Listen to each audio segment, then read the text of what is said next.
બનાસકાંઠામાં વધુ એક રૂપિયા પડાવતા ભુવાનો પર્દાફાશ થયો છે। કાંકરેજના થરામાંથી તાંત્રિક વિદ્યા કરતો ભુવો ઝડપાયો છે। થરાના જાપટપુરા વિસ્તારમાંથી પકડાયો છે તાંત્રિક। વિજ્ઞાન જાથાએ વાઘા સુથાર નામના દિવ્યાંગ ભુવાને ઝડપી પાડ્યો છે। અંધશ્રદ્ધામાં ગુમરાહ કરીને લોકો પાસેથી પડાવતો હતો રૂપિયા। થરા પોલીસ સ્ટેશનમાં લાવીને વધુ કાર્યવાહી શરૂ કરાઈ છે। વિજ્ઞાન જાથાની જહેમત બાદ ભુવા સામે કાર્યવાહી શરૂ કરવામાં આવી છે। તો અંધશ્રદ્ધામાં ગુમરાહ કરતો હતો, ત્યારબાદ લોકો પાસેથી પૈસા પડાવતો હતો। વધુ માહિતી ન્યૂઝ 18 સમાચાર કિશોર પાસેથી મેળવીશું। કિશોર, શું આ ધતિંગની આખી જે લીલા હતી તે કઈ રીતની હતી? શું મોડસ ઓપરેન્ડી હતી? જે થરાના ઝાપટપુરા વિસ્તારમાં એક વિકલાંગ જે ભુવા હતા, વાઘાભાઈ સુથાર નામના, તેઓ તાંત્રિક વિદ્યા કરીને લોકો પાસેથી પૈસા પડાવતા હતા અને લોકોને આશ્વાસન આપતા હતા કે તેમનું કામ થઈ જશે।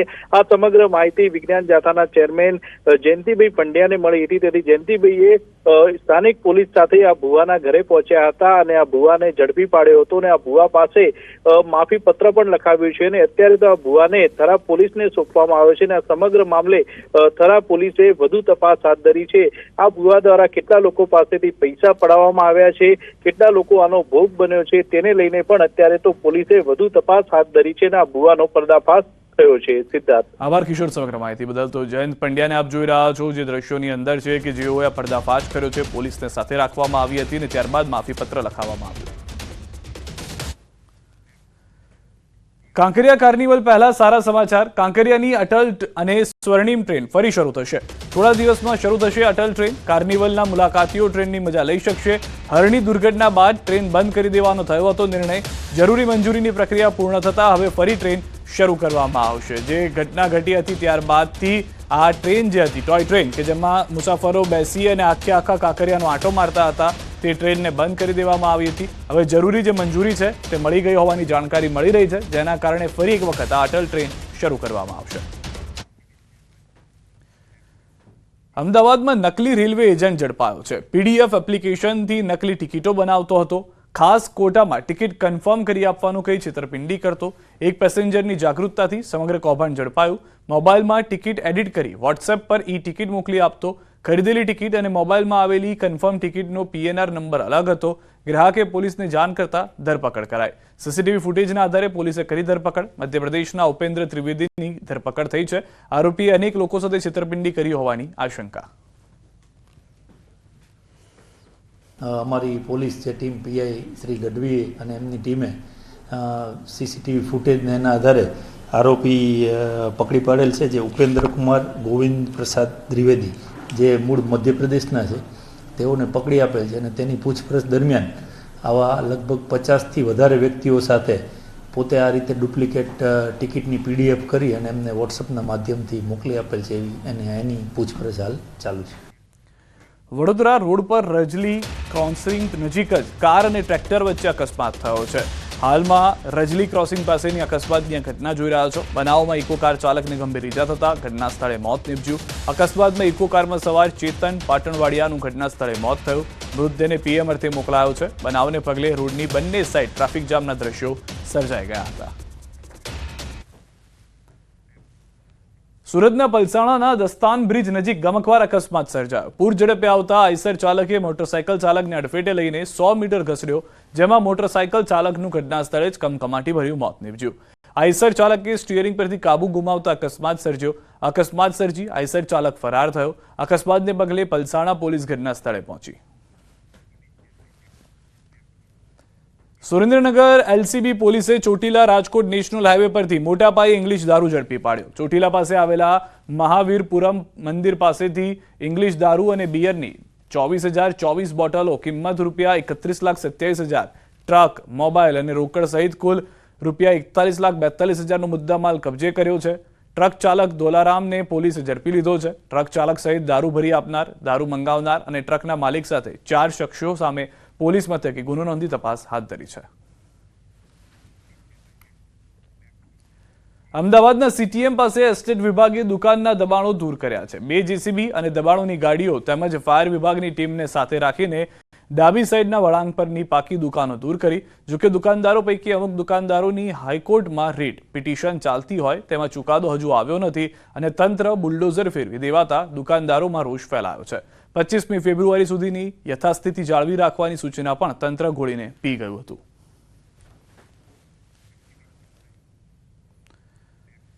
રાજ્યના અલગ અલગ જગ્યાઓ પર એનઆઈએના દરોડા. અમદાવાદના સાણંદના ચેખલા ગામમાં એનઆઈએના દરોડા. ચેખલા ગામમાં વેપારી આદિલને ત્યાં એનઆઈએના દરોડા.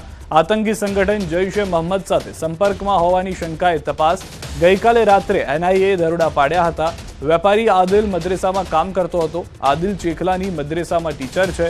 આદિ મૂળ વિરમગામના પરિવાર સાથે રહે છે. વહેલી સવારે એનઆઈએ દરોડા પાડ્યા હતા. આદિ પાસેથી દેશ વિરોધીના અનેક ડિજિટલ પુરાવા મળ્યા છે. છેલ્લા ઘણા સમયથી આતંકી સંગઠન સાથે સંકળાયેલો હતો. એનઆઈએના JNK, આસામ, મહારાષ્ટ્ર, યુપી અને ગુજરાતમાં 19 સ્થળોએ સર્ચ કરવામાં આવ્યું છે. એનઆઈએ દ્વારા દેશભરના વિવિધ જગ્યાએ સર્ચ ઓપરેશન કરવામાં આવ્યું હતું, જે અંતર્ગત દેશના 19 સ્થળોએ સર્ચ ઓપરેશન કરાયું હતું. જમ્મુ કાશ્મીર હોય, આસામ હોય, મહારાષ્ટ્ર હોય, યુપી હોય કે ગુજરાત હોય, તમામ જગ્યાએ સર્ચ ઓપરેશન કરાયું હતું, જેમાં ગુજરાતમાં પણ એનઆઈ દ્વારા દરોડા જે છે તે કરવામાં આવ્યા હતા. સાણંદના ચેખલામાં પણ એનઆઈ દ્વારા દરોડા જે છે તે પાડવામાં આવ્યા હતા. અને આપ જે દ્રશ્ય જોઈ રહ્યા છો કે સાણંદ તાલુકાનું આ ચેખલા ગામ છે ને ત્યાં આદિલ નામનો જે ટીચર જે છે તે મદ્રેસાની અંદર શિક્ષણ આપતા હતા. અને તે મૂળ આદિલની વાત કરવામાં આવે તો મૂળ વિરમગામ માંથી આવે છે અને 3 મહિનાથી અહીંયા આ જે બાળકોને મદ્રેસાની અંદર શિક્ષણ જે છે તે આપતા હતા. વહેલી સવારે જ એનઆઈ દ્વારા દરોડા પાડવામાં આવે છે અને આદિલની વિસ્તૃત તપાસ જે છે તે કરવામાં આવી છે. મહત્વનું સાથે સાથે એ પણ છે કે જે પ્રમાણે જે આદિલ જે છે તે ડિજિટલ પુરાવા જે છે તે પણ પ્રાપ્ત થયા છે. તેમનો મોબાઈલ ફોન હોય કે સાહિત્ય હોય, તમામ પ્રકારના જે ડિજિટલ પુરાવા પણ મેળવવામાં આવે છે. છેલ્લા ઘણા સમયથી આતંકી સંગઠન સાથે સંકળાયેલો હોવાની બાબતો જે છે તે પ્રાપ્ત થઈ હતી, ને તેને લઈ અને એનઆઈ દ્વારા આ જે તપાસ પ્રક્રિયા જે છે હાથ ધરવામાં આવી હતી, ને તમામ પુરાવા સાથે વધુ તપાસ જે છે તે એનઆઈ દ્વારા સર્ચ ઓપરેશન કરવામાં આવી રહી છે. કેમેરામેન અમિત શર્મા સાથે ગૌતમ શ્રીમાળી, ન્યૂઝ 18 ગુજરાતી, સાણંદ. સુરતથી સમાચાર. કાપડના વેપારી સાથે કરોડોની ઠગાઈ કરનાર ઝડપાયો છે. આરોપીએ ₹1,73,90,000ની ઠગાઈ કરી. પંજાબના અમૃતસરમાંથી ઝડપાયો છે ઠગબાજ. સુમન મહેરા ઇસ્મે 2022માં કાપડનો જથ્થો ખરીદી પેમેન્ટ ન કર્યું. આરોપીનો પુત્ર પણ ગુનાહિત ઇતિહાસ ધરાવે છે. સિલ્ક સિટી તરીકે ઓળખાતા સુરતના ટેક્સટાઇલ ઉદ્યોગમાં છેલ્લા લાંબા સમયથી ઘોડા બેસાડવાની એક પ્રથા છે. એટલે કે નકલી વેપારીઓ બેસે છે, સુરતના વેપારીઓ પાસેથી માલ ખરીદે છે અને પૈસા આપવાનું આવે છે ત્યારે દુકાન બંધ કરીને ફરાર થઈ જાય છે. આવી જ એક ઘટના સુરતમાં સામે આવી છે. પિતા પુત્રની જોડી દ્વારા 1 કરોડ કરતાં વધુનો માલ ખરીદ્યા બાદ પેમેન્ટ આપવાના સમયે દુકાન બંધ કરી ફરાર થઈ ગયા હતા. જોકે આ પિતા પુત્ર વિરુદ્ધ સુરતના ઇકોસેલમાં ફરિયાદ નોંધાતાની સાથે ઇકોસેલ પોલીસ દ્વારા પુત્ર તો હાથમાં ના લાગ્યો પણ પિતા સુમનની ધરપકડ પંજાબના અમૃતસરથી કરી છે. ખાસ કરીને છેલ્લા લાંબા સમયથી આ પ્રકારની ફરિયાદો સામે આવતી હોય છે અને પોલીસ દ્વારા આવા વ્યક્તિઓની ધરપકડ કરવામાં આવે છે. કહી શકાય કે સુરતમાં એવરેજ આ પ્રકારની ઘટનાઓમાં 5 થી 7 ગુના દરરોજ દાખલ થાય છે. પણ કાપડ બજાર એટલું મોટું છે કે અહીંયા ઠગોની કમી નથી. ત્યારે કહેવાય છે કે લોભિયા હોય ત્યાં દુતારા ભૂખે નથી મરતા. સુરતના વેપારીઓ નફાની લાલચમાં ઉધાર માલ આપે છે અને આવા લોકો માલ લઈ દુકાન બંધ કરી ફરાર થઈ જાય છે. કેમેરામેન ભરત બ્રહ્મભટ્ટ સાથે કીર્તિશ પટેલ, ન્યૂઝ 18 ગુજરાતી, સુરત. દ્વારકા જિલ્લામાંથી મસમોટું જમીન કૌભાંડ ઝડપાયું છે. ખંભાળિયા શહેરમાં આવેલ ધાર્મિક જગ્યા પર વિધર્મીઓએ જમીન કૌભાંડ આચર્યું હતું, જેને લઈ મંદિરના મહંત દ્વારા સમગ્ર બાબતે વિડીયો વાયરલ કરતા હિન્દુ સંગઠનો મેદાને આવ્યા હતા. તે બાદ ખંભાળિયા પોલીસે કૌભાંડ આચરનાર હનીફ ખફી, ગફાર ખફી, અબ્બાસ ખીરા નામના 3 વિધર્મીઓની અટકાયત કરી વધુ તપાસ હાથ ધરી છે. થોડોક ટાઈમ પહેલા વિધર્મી લોકોએ આ મંદિરની આગળની જગ્યા દબાણ કરી અને ખોટા દસ્તાવેજ ઊભા કરેલ હતા, જેથી કરીને અમે સાહેબને અરજી કરેલ ને સાહેબે 3 જણાની અટકાયત કરેલી છે. અને હવે અમારી એવી માંગ છે કે જેટલું થાય એટલું વહેલું અમારો આ રસ્તો ખુલ્લો કરાવે એવી અમારી અપીલ છે. દ્વારકામાં કરોડોની છેતરપિંડી કરતી ગેંગ સક્રિય છે, જેઓ પોતાના એકાઉન્ટમાં 48,000 કરોડ રૂપિયા જમા થયા છે અને તે એકાઉન્ટ આરબીઆઈ દ્વારા સીઝ કરવામાં આવ્યું છે તેવી જાહેરાત કરી લોકોને ઠગતા હતા. સાથે જ આરબીઆઈના ખોટા ડોક્યુમેન્ટ્સ તેમજ ફોટા, સહી, સિક્કા અને જે લેટર હેડ હતા તે પણ બનાવી લાલચ આપતા. જે ઘટનાને લઈ પોલીસે 2 ભેજાબાજ આરોપીઓને ઝડપી લીધા. આગળની કાર્યવાહી હાથ ધરી. એમાં અત્યાર સુધીના અમને 2 આરોપીને અટક કરી લીધું છે. એમાં એ લોકોએ આરબીઆઈના ખોટા દસ્તાવેજ ઊભા કરીને એવી રીતે એક સ્ટોરી બતાવતા હતા કે એ લોકોના 48,000 કરોડ જેવા જે રકમ છે બેંક અકાઉન્ટ આરબીઆઈ સીઝ કરી લીધું છે. એને અનફ્રીઝ કરાવવા માટે અગર સામાવાળા જેના સાથે છેતરપિંડી થાય છે એ લોકો એક મોટી અમાઉન્ટ અગર ફાઇન આપી દે તો એમાંથી જે અનફ્રીઝ થશે 48,000 કરોડ એમાંથી જે છે અમારા જે ભોગ બનાર છે એનામાંથી એને એ ફાયદા મળશે. સુરતમાં ભર શિયાળે પડ્યો છે ભૂવો. પાલ વોકવે ખાતે ફરી પડ્યો છે ભૂવો. ભૂવા પડવાના લાઈવ સીસીટીવી સામે આવ્યા. એક જ જગ્યાએ 7મી વખત ભૂવો પડતા ખળભળાટ મચી ગયો. 3 મહિના પહેલા પણ પડ્યો હતો ભૂવો. મહાનગરપાલિકાની રિપેરિંગ કામની પોલ ખુલી ગઈ છે. ગત રાત્રે ભૂવાના કારણે 3 વાહન ચાલકો પણ પટકાયા હતા. તો દ્રશ્યો આપ જોઈ રહ્યા છો, કેટલો ભવ્ય ભૂવો છે, જેના કારણે અંદર જતાની સાથે જ લોકો બહાર આવતા ચિંતામાં આવી જાય છે, કારણ કે અનેક વાહનો જે છે તે તેમાં પડવાને કારણે નુકસાની પણ વાહન ચાલકોને થઈ રહી છે. હાલમાં જે આખો વિસ્તાર છે તેને ફરતે કોર્ડન કરી દેવામાં આવ્યો છે. એક માલવાહક જ્યારે તેમાંથી ગયો તો પાણીના ફુવારા જાણે મૂક્યા હોય તે પ્રમાણેની પરિસ્થિતિનું નિર્માણ થયું હતું. સુરતમાં ભર શિયાળે ચોમાસા જેવો માહોલ છે. પાલ વિસ્તારમાં વગર વરસાદે ભરાયા છે પાણી. સુરત મહાનગરપાલિકાની બેદરકારી, રહીશો પરેશાન. પાલ કેનાલ રોડ પર પાણી ફરી વળ્યા. પાઇપલાઇનમાં ભંગાણને કારણે રસ્તા પર પાણી. 2 દિવસથી આ જ સ્થિતિ છે. કોઈ એક્શન પણ લેવામાં નથી આવ્યું. સ્થાનિકોની ફરિયાદ છતાં મહાનગરપાલિકાનું તંત્ર હરકતમાં નથી આવ્યું. 2 દ્રશ્યો જોઈ રહ્યા છો. બંને દ્રશ્યો સુરત શહેરની અંદર કે જ્યાં આગળ કોર્પોરેશન સૂતું હોય તે પ્રમાણેની પરિસ્થિતિના પુરાવા અમે આપની સમક્ષ લઈને આવ્યા છે કે જેમાં ભર શિયાળે જાણે ચોમાસું બેઠું હોય તેવા દ્રશ્યો જોવા મળશે. પરંતુ આ પાણી જે છે તે આકાશમાંથી વરસેલું નહીં, જમીનમાંથી લીક થયેલું છે. મહીસાગરની અંદર સુજલામ સુફલામ કેનાલમાં પડ્યું છે ગાબડું. ખાનપુરના બામરોડામાં કેનાલમાં 4 જગ્યાએ ગાબડા છે, જેનાથી કેનાલ લીકેજથી પાણી વહીને ખેતરોમાં ફરી વળ્યા છે. 10 થી 15 ખેતરોમાં ઘઉં, ચણા સહિતના પાક ધોવાયા છે. અધિકારી સહિતની ટીમ ઘટના સ્થળે પહોંચી છે. મહત્વનું છે કે સુજલામ સુફલામ કેનાલ મારફતે રાજ્યના 9 જિલ્લાઓમાં સિંચાઈ માટે પાણી પૂરું પાડવામાં આવે છે. સુજલામ સુફલામ કેનાલમાં હાલમાં 600 ક્યુસેક પાણી છોડવામાં આવેલું હતું. જોકે સુજલામ સુફલામ કેનાલ ઇન્ચાર્જને જાણ થતાં પાણી છોડવાનું બંધ કરવામાં આવ્યું અને અધિકારીઓ સહિતની ટીમે કેનાલ સમારકામની કામગીરી હાથ ધરી.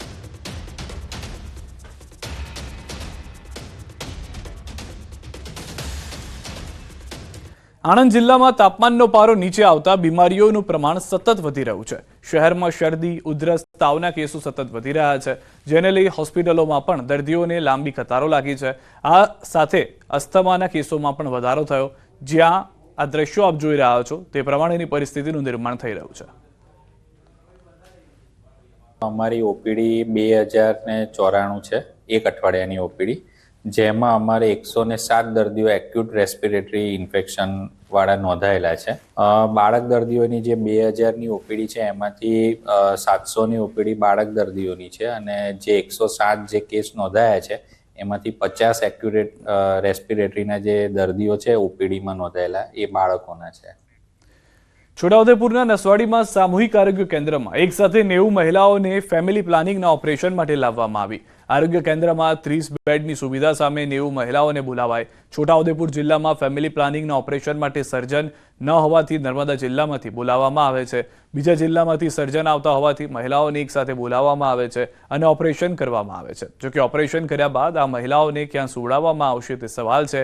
આદિવાસી વિસ્તારમાં આરોગ્યની સુવિધાઓ કથળી રહી હોવાની સ્થાનિકોની રજૂઆત છે. નસવાડીમાં મોટી હોસ્પિટલમાં બનાવવામાં આવે તેવી પણ માંગ ઉઠી રહી છે. કે હોસ્પિટલમાં 30 જ બેડ છે અને 90 જેટલી બહેનોનું ઓપરેશન કરવું છે, તો પ્રશ્ન એ છે કે આ કેવી રીતે બહેનોનું એ કરશે, બરાબર?